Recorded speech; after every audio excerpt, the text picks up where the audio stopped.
నమస్కారం Zee TV news కి స్వాగతం. ముందుగా ముఖ్యాంశాలు. అనకాపల్లి నూకాలమ్మ అమ్మవారిని దర్శించుకున్న జనసేన అధినేత పవన్ కళ్యాణ్. పవన్ కళ్యాణ్ కు ఆలయ మర్యాదలతో స్వాగతం పలికిన అధికారులు, కూటమి నాయకులు.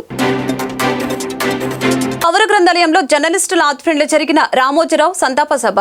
సభలో పాల్గొని రామోజీకి నివాళులర్పించిన ప్రింట్ అండ్ ఎలక్ట్రానిక్ ప్రతినిధులు, జర్నలిస్టు సంఘాల నాయకులు. దక్షిణ నియోజకవర్గాన్ని అభివృద్ధి పదంలో నడిపిస్తానన్న దక్షిణ ఎమ్మెల్యే వంశీకృష్ణ శ్రీనివాస్. తప్పు చేసిన వైసీపీ నేతల్ని వదిలిపెట్టే ప్రసక్తి లేదని హెచ్చరిక. ఈ ఎన్నికలు వైసీపీకి గుణపాఠమన్న విశాఖ ఎంపీ శ్రీభారత్. చట్టాన్ని అతిక్రమించేలా పార్టీ శ్రేణులు ఎవరు ప్రవర్తించవద్దని సూచన. కూటమి పాలనలోని రాష్ట్రంలో బీసీలకు స్వర్ణయుగం సాధ్యమవుతుందన్న జాతీయ బీసీ ప్రజా సంక్షేమ సంఘం రాష్ట్ర కార్యదర్శి కోసూరి శ్రీనివాస్. ఉత్తరాంధ్ర రాష్ట్ర సమితి అధ్యక్షులు రాజు గౌడ్. కేంద్రంలో రామ్మోహన్ నాయుడుకి మంత్రి పదవి ఇవ్వటమే దానికి నిదర్శనమని వెల్లడి. జనసేన అధినేత, కూటమి నాయకుడు, పిఠాపురం ఎమ్మెల్యే పవన్ కళ్యాణ్ అనకాపల్లి శ్రీ నూకాంబిక అమ్మవారిని దర్శించుకుని మొక్కు చెల్లించుకున్నారు. ఎన్నికల సమయంలో అనకాపల్లి ప్రచారానికి వచ్చిన పవన్ కళ్యాణ్ తాను గెలిచిన వెంటనే ప్రమాణ స్వీకారానికి ముందే అమ్మవారిని దర్శించుకుని వెళ్తానని చెప్పిన నేపథ్యంలో ఆయన ఢిల్లీ నుంచి ప్రత్యేక విమానంలో విశాఖ చేరుకొని విశాఖ నుంచి అనకాపల్లి శ్రీ నూకాంబిక అమ్మవారి ఆలయానికి వెళ్లి అమ్మవారిని దర్శించుకున్నారు. ఈ సందర్భంగా పవన్ కళ్యాణ్ కు ఆలయ అధికారులు, స్థానిక జనసేన, టీడీపీ, బీజేపీ నాయకులు స్వాగతం పలికారు.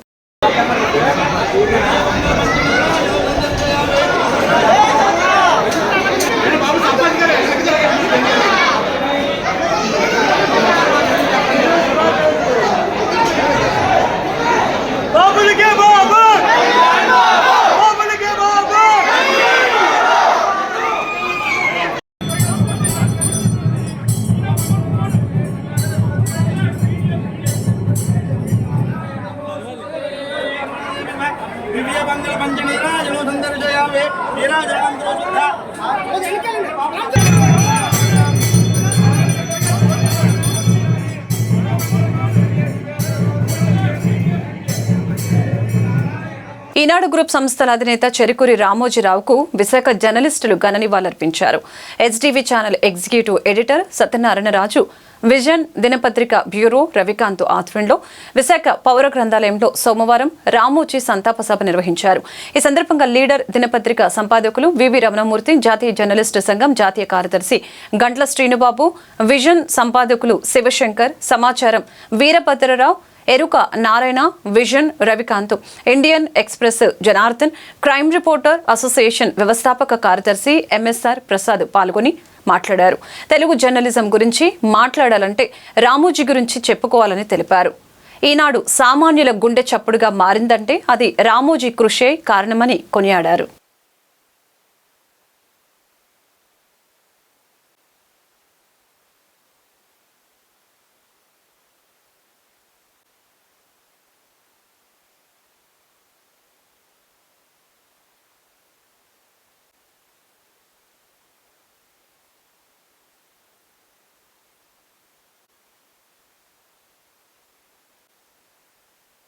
గారు నవ్వేసి, ఇది ఏమన్నా బాబు పచ్చళ్ళు లేపాలనుకున్నావా, ఎక్కడ పడితే అక్కడ పెట్టడానికి కుదరదని చెప్పారట.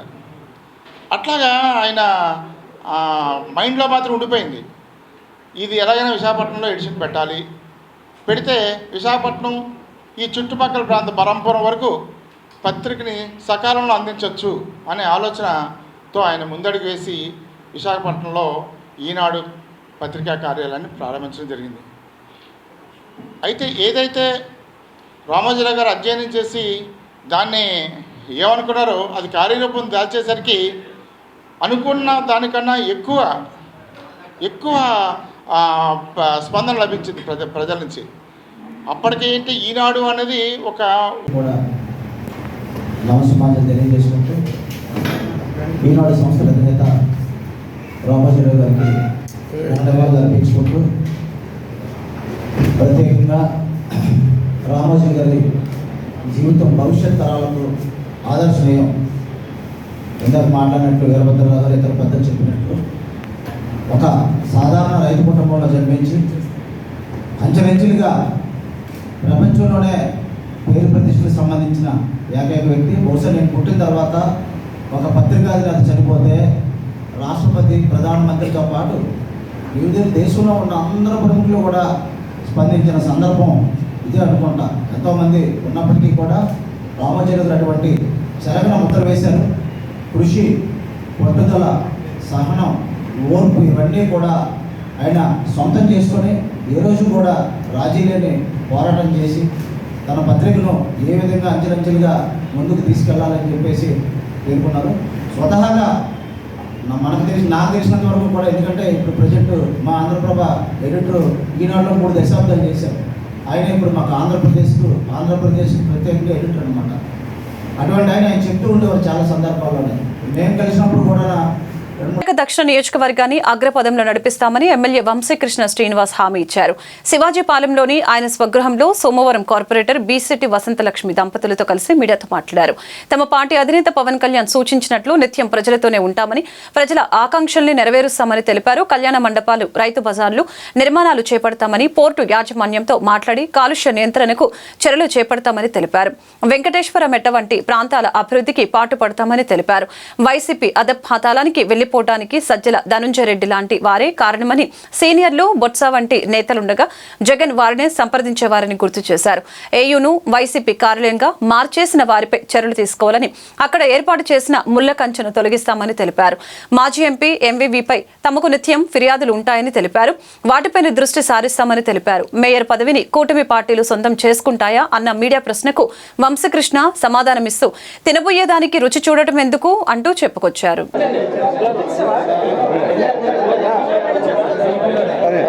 ఈరోజు వచ్చిన గురించి కావలేదు. ప్రెస్ మీట్ ఉంది, సైలెన్స్ ఉండమ్మా.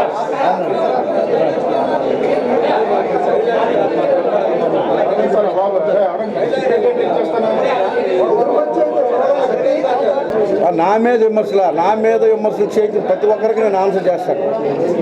నా మీద వ్యక్తిగతంగా అందరికీ నమస్కారం. మీడియా సోదరులకు అందరికీ ముందుగా నా ధన్యవాదాలు. రిజల్ట్ వచ్చిన తర్వాత ఒక ప్రెస్ మీట్ పెట్టాలని అనుకున్నాం.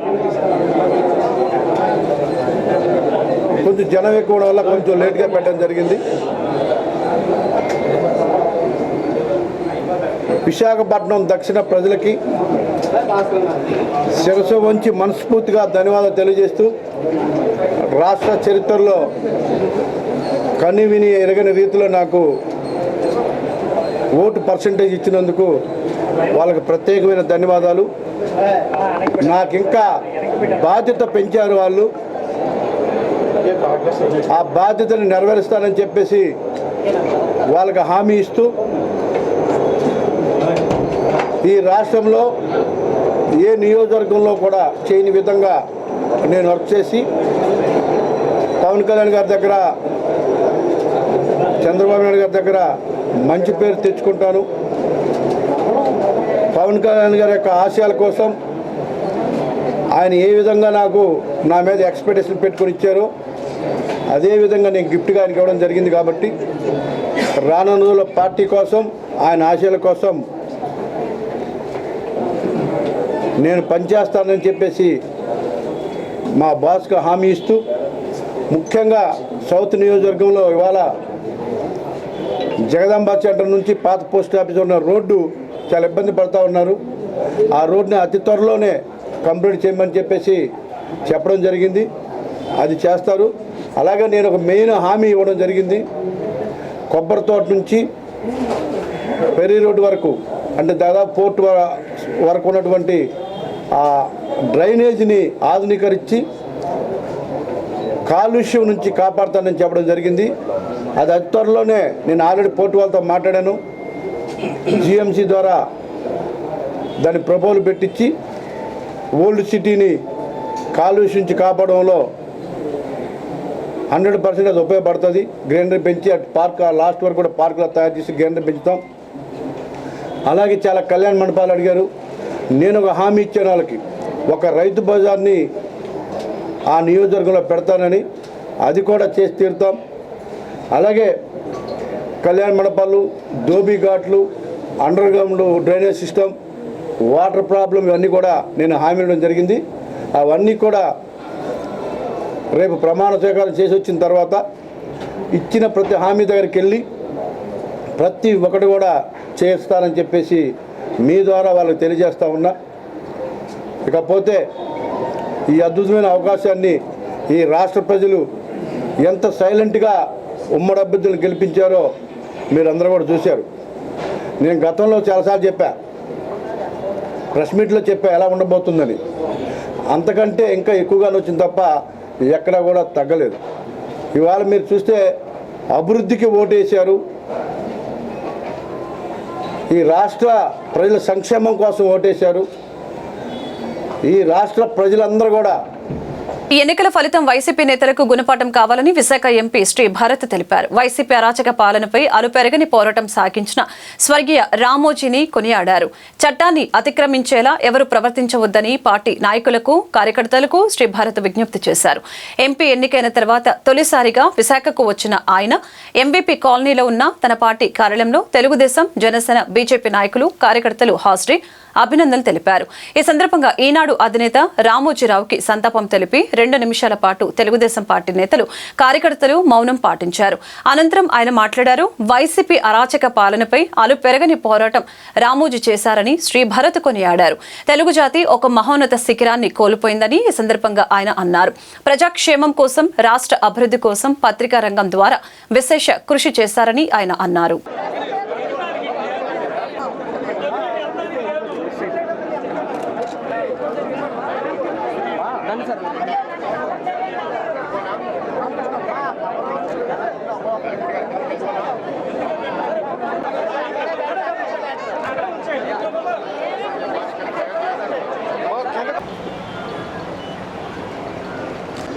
నా ఆలోచన ఎక్కువ పార్టీ గురించే.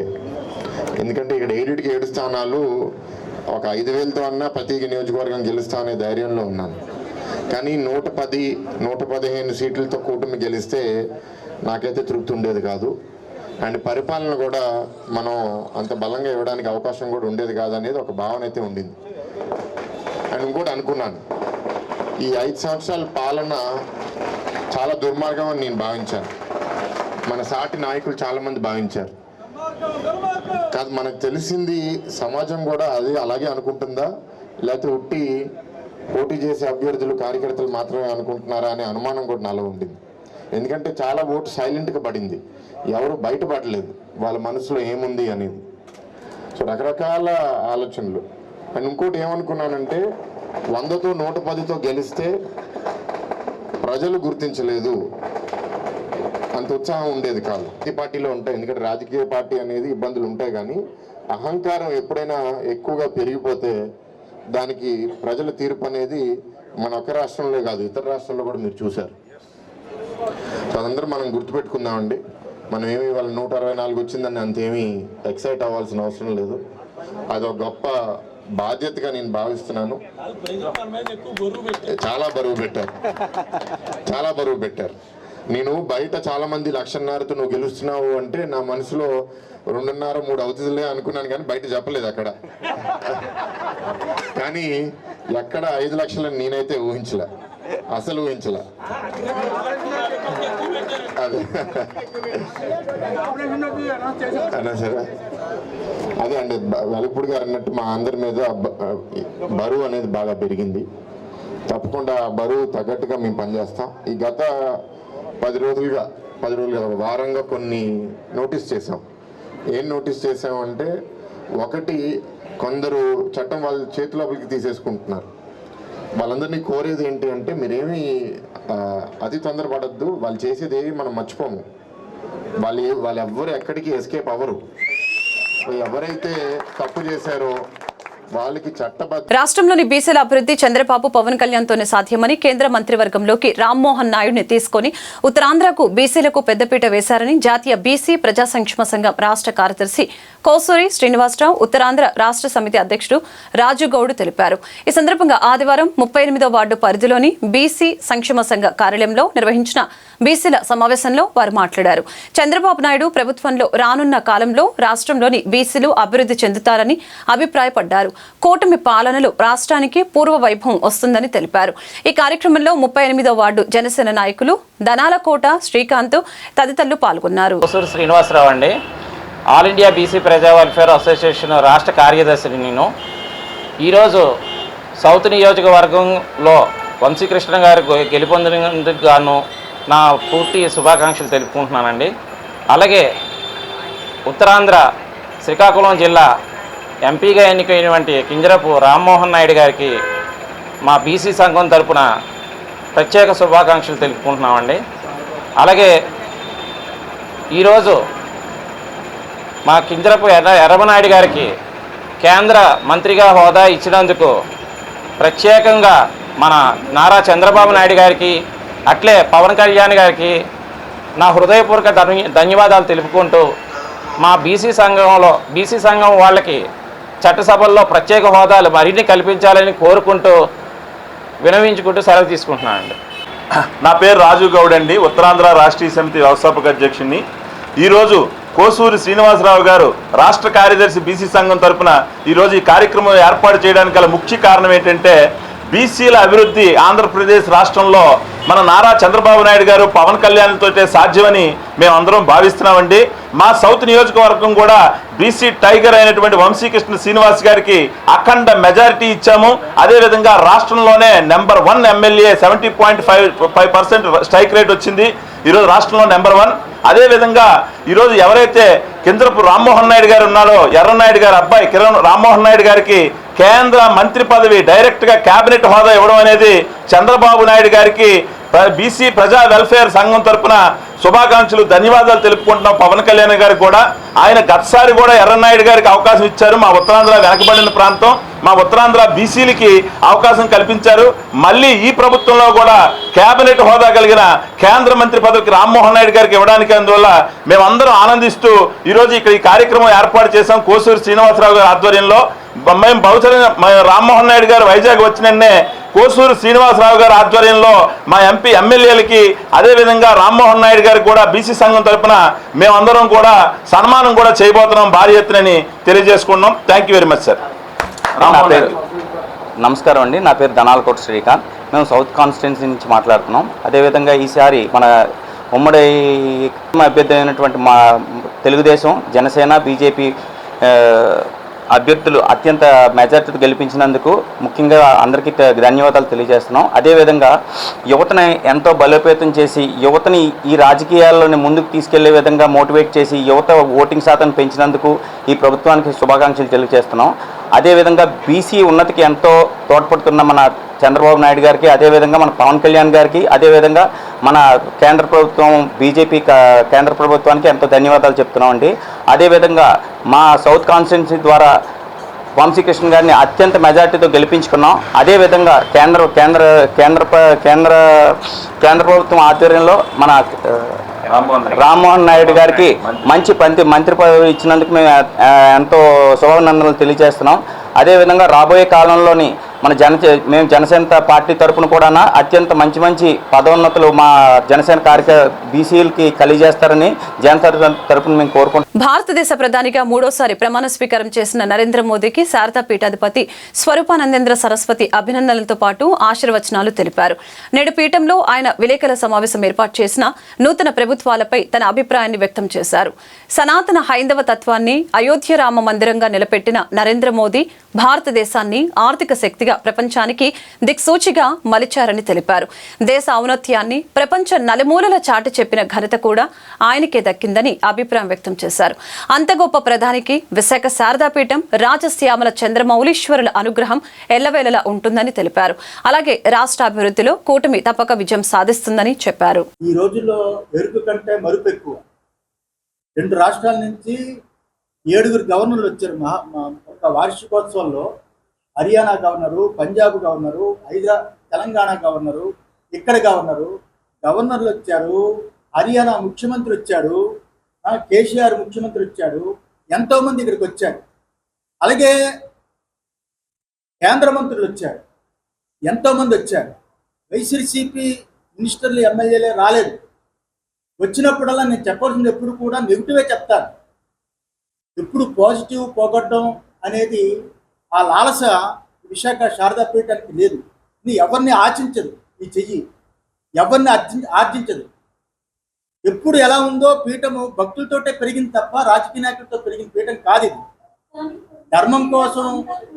ధర్మం కోసం నిలబడాలి అని ఇది ఒక ఆధ్యాత్మిక పీఠం. నేను పీఠాధిపతిగా కూర్చున్నాను కాబట్టి ధర్మం కోసం చెప్పాలి, నాకు ధర్మం కాబట్టి చెబుతున్నాను. కానీ నేను మామూలు స్వామిగా ఉన్నారు. చాలా కాలం రాజకీయాల్లో అనుభవజ్ఞుడు, 3 పర్యాయాలు ముఖ్యమంత్రిగా చేసిన వ్యక్తి, సెంట్రల్తో చాలా సంబంధాలు ఉన్నవారు, ఇప్పుడున్న ఈ క్లిష్ట పరిస్థితిలో ఉన్న ఆంధ్ర రాష్ట్రాన్ని రక్షించి ఆర్థికంగా చాలా గొప్పగా చేయగలరని భగవంతుడిని కోరుతున్నాము. ఆ రకంగానే అమరావతి రాజధాని ప్రకటించిన తరువాత అప్పుడు చంద్రబాబు నాయుడు గారు మేము కూడా విశాఖ శ్రీ శారదాపీఠం ద్వారా ఒక స్థలాన్ని కొన్నాము. ఆ రాజధానిలోనే చాలా గొప్పగా నిర్మాణం చేసి అక్కడ కూడా విశాఖ శ్రీ శారదాపీఠం, శ్రీశైలం, తిరుపతి, ఋషికేశు, కాశీ, అలాగే తిరువన్నామలై, ఇతర రాష్ట్రాల్లో చాలా చోట్ల ఉన్నట్లుగా, అలాగే మన కోకాపేటలో, హైదరాబాద్లో ప్రారంభించాము. అమ్మవారి గుడి అవుతున్నది. మేము కూడా మీ అందరికీ చెప్పాము ఒకసారి, ఇక నుంచి హైదరాబాద్లో మేము సెటిల్ అవుతాము, హైదరాబాద్ కోకాపేటలో ఉంటాము, పూర్తి అయిపోతుందని. అలా అన్ని చోట్ల కట్టినట్లు ఆ రోజుల్లోనే నిర్ణయించుకున్నాము అమరావతిలో శ్రీ శారదాపీఠం నిర్మాణం చెయ్యాలని. అది కూడా మంచి ముహూర్తాలు ఉన్నప్పుడు ప్రారంభిస్తాము. ఈ రకంగా విశాఖ శ్రీ శారదాపీఠం ఏ ప్రభుత్వం వచ్చినా నిష్పక్షపాతంగా మా అమ్మవారు, రాజశ్యామల అమ్మవారు అనుగ్రహం పరిపూర్ణంగా ఉన్నట్టు ఆశీర్వదిస్తాము. అమ్మవారి అనుగ్రహాన్ని వాళ్ళు కలిగేటట్టు ప్రార్థిస్తాము. ఎప్పుడులాగే యజ్ఞాలు, హోమాలు చేస్తాము. ఇప్పుడు ఎందుకు చెప్పవలసి వచ్చిందంటే ప్రమాణ స్వీకారము ఎల్లుండి ఉంది కాబట్టి మేము కూడా ఋషికేశ్ చాతుర్మాస్యానికి వెళ్ళే సమయం ఆసన్నమైంది. మళ్ళా 3-4 నెలలు తిరిగి ఆంధ్ర రాము కాబట్టి ఏ రోజు వెళతామో ఇంకా నిర్ణయించలేదు. కాబట్టి ఈరోజు మంచి రోజు. ఈరోజు ఈ ప్రెస్ ద్వారా అందరికీ తెలియజేయాలని ఈ ప్రెస్. ఆంధ్ర ప్రీమియర్ లీగ్ తమ 3వ ఎడిషన్ను మన ఆంధ్ర మన ఏపీఎల్ గీతం మరియు నూతన లోగోతో అద్భుతమైన టోర్నమెంట్ ప్రచారాన్ని ఈరోజు విశాఖపట్నంలో ఆవిష్కరించారు. ఈసారి ఆంధ్ర ప్రీమియర్ లీగ్ టోర్నమెంట్లో 6 జట్లు, 19 మ్యాచ్లు మరియు 120 మంది క్రీడాకారులతో నిర్వహిస్తున్నారు. ఆంధ్ర ప్రీమియర్ లీగ్ మ్యాచ్లను జూన్ 30వ తేదీ నుంచి జూలై 13వ తేదీ వరకు విశాఖపట్నం మరియు కడప నగరాలలో నిర్వహించడానికి సన్నాహాలు చేస్తున్నారు. ఈ మ్యాచ్లు ఆంధ్ర క్రికెట్ అసోసియేషన్ ACA ఆధ్వర్యంలో నిర్వహిస్తారు. ఆంధ్ర క్రీడాకారులు తమ క్రికెట్ నైపుణ్యతను ప్రాంతీయ స్థాయిలో ప్రదర్శించుకొనుటకు ఒక వేదిక కల్పించడం మరియు ఏపీఎల్లకు అంతర్జాతీయ గుర్తింపును సాధించడం ఆంధ్ర ప్రీమియర్ లీగ్ ఏపీఎల్ లక్ష్యం. ఈ సందర్భంగా నగరంలో ఓ హోటల్ ఏర్పాటు చేసిన ఆవిష్కరణ కార్యక్రమంలో ఏపీఎల్ పాలక మండలి సభ్యులు మాంకో ఫెడరర్ chairman Gopinath Reddy, AV Chalam, Jitendranath Sharma, member and apex council సభ్యులు వి మురళీమోహన్, సభ్యులు డి ఆస్కార్, వినోద్ సభ్యులు పాల్గొన్నారు. ఈ సందర్భంగా వారు మాట్లాడారు.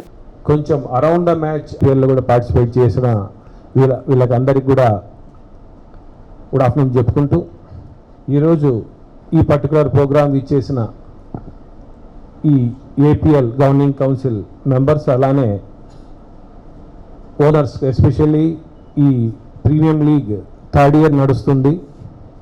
ఈ ప్రీమియం లీగ్ ప్రొఫెషనల్గా నడుస్తున్న ఆంధ్రప్రదేశ్లో ప్రీమియం లీగ్ ఇది. 3rd ఇయర్లో మీరు చాలాసార్లు మీతో కలిసినప్పుడు చెప్తూ షేర్ చేస్తూ వచ్చాం. దీని ముఖ్య ఉద్దేశం మన యొక్క ప్లేయర్స్ ఏదైతే బడ్డింగ్ స్టార్స్ ఉన్నారో, ఎవరైతే నెక్స్ట్ లెవెల్ క్రికెట్ ఆడాలనుకుంటున్నారో వాళ్ళకు కరెక్ట్ అయిన ప్లాట్ఫామ్ క్రియేట్ చేయడానికి ఏర్పాటు చేసిన ప్రీమియం లీగ్. ఈ ప్రీమియం లీగ్ చాలా వరకు బీసీసీఐలో అప్రిషియేటెడ్. ఈ లీగ్ ప్రొఫెషనల్గా జరుగుతుందన్న విషయం మీకు అందరికీ తెలుసు. ఈ పర్టికులర్ లీగ్ను ఈసారి పెడుతున్న లోగోతో పాటు ఒక క్యాప్షన్ ఇవ్వడం కూడా జరిగింది, మన ఆంధ్ర మన ఏపీఎల్. ఎక్స్పెషల్లీ ఆ యొక్క ఎమోషనల్ కనెక్ట్ ఉండాలి. మన ప్లేయర్స్ రిప్రజెంట్ చేస్తున్నప్పుడు మన ఆంధ్రప్రదేశ్కు ఇది మన ఏపీఎల్ అనే విధంగా తీసుకొస్తున్నాం. రీసెంట్గా చెప్పాం, ఈ పర్టికులర్ సీజన్లో ఈ సీజన్కు దాదాపు 7 మందిని క్రికెట్తో సంబంధం లేకుండా క్రికెట్ ఆడుతూ బట్ మా యొక్క రెగ్యులర్ ప్లాట్ఫామ్లో లేకుండా, అంటే మా సబ్ సెంటర్స్ నుంచి కానీ ఎక్కడ కూడా పార్టిసిపేట్ చేయకుండా గల్లీ క్రికెట్ ఆడుతున్న వాళ్ళు అనుకోండి, ఆ టాలెంట్ ఉన్న వాళ్ళు అనుకోండి, వాళ్ళను కూడా ఆన్ బోర్డ్ తీసుకురావాలి అనే విధంగా ఎమర్జింగ్ రీసెంట్గా ఒక అక్రాస్ ద స్టేట్ మనం ఒక స్క్రీనింగ్ జరగడం జరిగింది. దాంట్లో ఎవరికైతే టాలెంట్ ఉందో వాళ్ళను ఒక 7 మందిని ఈ రోజున ఈ పర్టికులర్ ఈ టోర్నమెంట్కి తీసుకురావడం జరుగుతుంది. ఇక్కడ మేము ఆంధ్ర క్రికెట్ అసోసియేషన్ మన యొక్క ప్లేయర్స్ను తీసుకురావాలి అని మేము అనుకుంటున్నప్పుడు దీన్ని యాక్సెప్ట్ చేసి ఈ పర్టికులర్ ప్రపోజల్ను ఎంకరేజ్ చేసిన గవర్నింగ్ ఏదైతే ఈ టీమ్స్ ప్రజెంట్ తీసుకున్న ఏపీఎల్ ఫ్రాంచైజీ ఓనర్స్ ప్రతి ఒక్కరికి పేరు ధన్యవాదాలు తెలుపుకోవాలి. I'm witness to the second APL, now we are into the third. And as far as the APL 3 season is concerned, we have seen a lot of interest during the auction also. And we have all rising stars and the legends, the few legends we are already on the dais. Mr. K.S. Bharat is there, Mr. Nitesh Reddy is there, Mr. Rakis Buide is there from Andhra. We are missing our Chennai star, Rashid, I think is not there today. But anyhow, I thank everybody here, especially the media houses which have been covering the part of cricket and the passion which the Andhra people have towards this. My duty from the CAG is to also see the part of the implementation of the, the Lodha committee, but the committees are different. What is the sport? We have to love the sport, we have to be with them. And as ACA is doing very well, 120 players are going to come up, they show up their talent here. And we have taken from the grassroots level also in the rising stars, thanks to the franchisee who has shown confidence in the ACA. And I thank once again to all the Apex members here, present and non-present, absent, and the governing council members who have been associating day and night for its growth of the game. And I thank once again all the players who are... First of all, I feel very lucky to be representing Andhra, and Andhra nunchi India addam, I feel that's a great blessing to me. And ఇలాగే ఇక్కడ ఉన్న అందరికీ ప్లేయర్స్కి హిందూపురం ఎమ్మెల్యేగా cine hero NTR, blood bank Basava Tarakam cancer hospital chairman Nandamuri Balakrishna 3 సార్లు గెలిచి hat trick సాధించడంపై Visakha తూర్పు MLA Velagapudi Ramakrishna Babu అభినందించారు.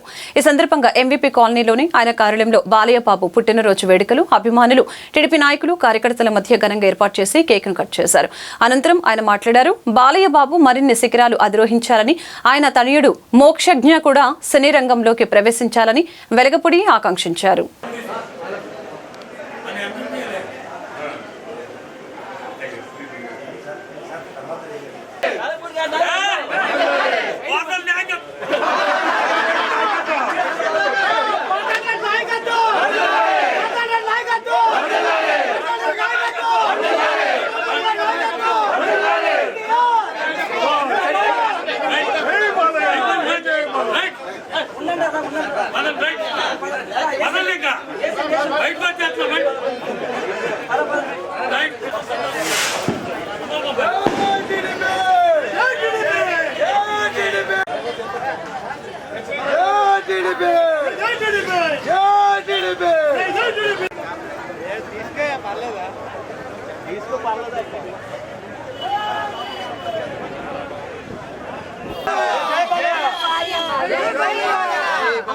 ఈరోజు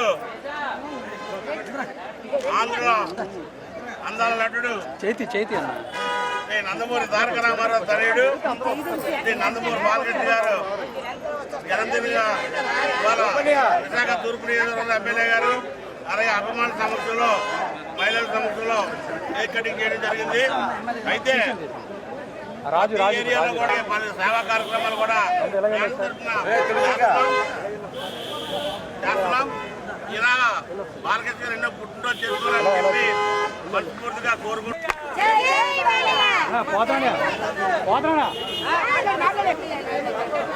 అలా ఉండే ఒకసారి పోతానా అలా ఫోటో కలిసి పెడతాం ఒకసారి.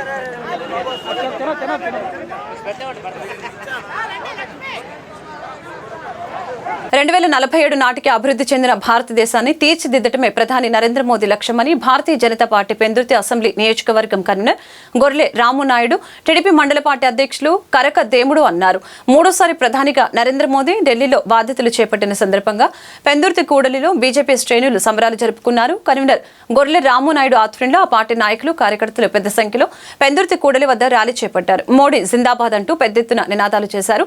ఈ సందర్భంగా రామునాయుడు మాట్లాడారు. కేంద్రంలో వరుసగా మూడోసారి అధికారంలోకి వచ్చిన ఏకైక నాయకుడు నరేంద్ర మోదీ మాత్రమేనని, బీజేపీ పట్ల ప్రజలకు ఉన్న నమ్మకానికి అదే నిదర్శనమని తెలిపారు. రాజకీయాల కన్నా దేశాభివృద్ధి బీజేపీకి ముఖ్యమని, అదే స్ఫూర్తితో ముందుకు సాగుతూ ప్రపంచంలో అతిపెద్ద మూడో ఆర్థిక వ్యవస్థగా దేశాన్ని తీర్చిదిద్దుతున్నారని కొనియాడారు. అనకాపల్లి ఎంపీగా సీఎం రమేష్ నాయుడు, పెందుర్తి ఎమ్మెల్యేగా పంచకల రమేష్ బాబు పాలనలో పెందుర్తి నియోజకవర్గం అన్ని విధాల అభివృద్ధి చెందుతుందని రామానాయుడు స్పష్టం చేశారు. ఈరోజు శుభదినం. నా పేరు గొర్లె రామనాయుడు. పెందుర్తి అసెంబ్లీ భారతీయ జనతా పార్టీ కన్వీనర్గా నా బాధ్యతలు నిర్వహిస్తూ ఉన్నాను. రాష్ట్ర పార్టీ ఆదేశాల మేరకు, జిల్లా పార్టీ ఆదేశాల మేరకు ఈరోజు నరేంద్ర మోదీ గారు హ్యాట్రిక్ విషయంతో మూడోసారి ప్రమాణ స్వీకార మహోత్సవం అనేది అక్కడ ఢిల్లీలో జరుగుతూ ఉంది. ఇక్కడ ఆనందాలతో ఇక్కడ విజయోత్సవ ర్యాలీలు అనేవి భారతీయ జనతా పార్టీ, టీడీపీ, జనసేన కార్యకర్తలు అందరూ ఎన్డీఏ కూటమి అభ్యర్థుల నాయకులు, కార్యకర్తలు, అభిమానులు ఈరోజు విజయోత్సవ ర్యాలీలో పాల్గొని పెద్ద ఎత్తున బాణసంచ కాల్చి స్వీట్స్ తినిపించుకొని ఈరోజు సంబరాలు చేసుకోవడం జరిగింది. ఈ యొక్క విజయోత్సవం బడుగు బలహీన వర్గాలు, అలానే అట్టడుగు స్థాయి వర్గాలు రానున్న రోజుల్లో వికసిత భారత్ 2047 నాటికి భారత ప్రధాని నరేంద్ర మోదీ గారు చేస్తానని చెప్పడం, ప్రజలందరూ కూడా విశ్వాసంతో ఆయనకి మూడోసారి హ్యాట్రిక్ విజయాన్ని చేకూర్చడం జరిగింది. ఈ యొక్క విజయానికి సంకేతంగా మనం ఈ విజయోత్సవ ర్యాలీలు అనేవి చేయడం జరిగింది. అదే రకంగా ఈరోజు భారతీయ జనతా పార్టీ కేంద్రంలో 200 ఎన్డీఏ కూటమితో 292 సీట్లతో ఈరోజు విజయకేతనం ఎగిరేసి ఈరోజు ప్రమాణ స్వీకార మహోత్సవాన్ని కూడా చేయడం జరిగింది. మా అందరికీ కూడా ఆనందంగా ఉంది. ఈ విజయోత్సవ ర్యాలీలు అనేవి చేయడం జరుగుతూ ఉంది. అలాగే పెందుర్తి నియోజకవర్గంలో పంచకర్ల రమేష్ బాబు గారు భారీ మెజారిటీతో ఎమ్మెల్యేగా విజయం సాధించడం, అదే రకంగా అనకాపల్లి పార్లమెంట్ సీఎం రమేష్ గారు కూడా నియర్లీ 3 లక్షల ఓట్లతో అత్యధిక మెజారిటీతో కూడా ఇక్కడ ఆయన గెలవడం జరిగింది. రానున్న రోజుల్లో అనకాపల్లి పార్లమెంటు కానీ, పెందుర్తి నియోజకవర్గం కానీ అభివృద్ధిగా దిశగా ప్రయాణం చేస్తుంది. మా వంతు కృషి మేము చేస్తామని ఈ సందర్భంగా తెలియజేసుకుంటూ రానున్న రోజుల్లో ప్రజలందరికీ కూడా ఆశాజనకమైనటువంటి పరిపాలన అందిస్తామని ఎన్డీఏ కూటమితో ఈ సందర్భంగా తెలియజేస్తాం. వార్తలు ముగించే ముందు ముఖ్యాంశాలు మరొకసారి. అనకాపల్లి నూకాలమ్మ అమ్మవారిని దర్శించుకున్న జనసేన అధినేత పవన్ కళ్యాణ్. పవన్ కళ్యాణ్ కు ఆలయ మర్యాదలతో స్వాగతం పలికిన అధికారులు, కూటమి నాయకులు. పౌర గ్రంథాలయంలో జర్నలిస్టుల ఆధ్వర్యంలో జరిగిన రామోజీరావు సంతాప సభ. సభలో పాల్గొని రామోజీకి నివాళులర్పించిన ప్రింట్ అండ్ ఎలక్ట్రానిక్ ప్రతినిధులు, జర్నలిస్టు సంఘాల నాయకులు. దక్షిణ నియోజకవర్గాన్ని అభివృద్ధి పదంలో నడిపిస్తానన్న దక్షిణ ఎమ్మెల్యే వంశీకృష్ణ శ్రీనివాస్. తప్పు చేసిన వైసీపీ నేతల్ని వదిలిపెట్టే ప్రసక్తి లేదని హెచ్చరిక. ఈ ఎన్నికలు వైసీపీకి గుణపాఠమన్న విశాఖ ఎంపీ శ్రీభారత్. చట్టాన్ని అతిక్రమించేలా పార్టీ శ్రేణులు ఎవరు ప్రవర్తించవద్దని సూచన. కూటమి పాలనలోని రాష్ట్రంలో బీసీలకు స్వర్ణయుగం సాధ్యమవుతుందన్న జాతీయ బీసీ ప్రజా సంక్షేమ సంఘం రాష్ట్ర కార్యదర్శి కోసూరి శ్రీనివాస్, ఉత్తరాంధ్ర రాష్ట్ర సమితి అధ్యక్షులు రాజు గౌడ్. కేంద్రంలో రామ్మోహన్ నాయుడుకి మంత్రి పదవి ఇవ్వటమే దానికి నిదర్శనమని వెల్లడి. వార్తలు ఇంతటితో సమాప్తం. మరొక బులెటిన్లో మళ్ళీ కలుద్దాం. నమస్కారం.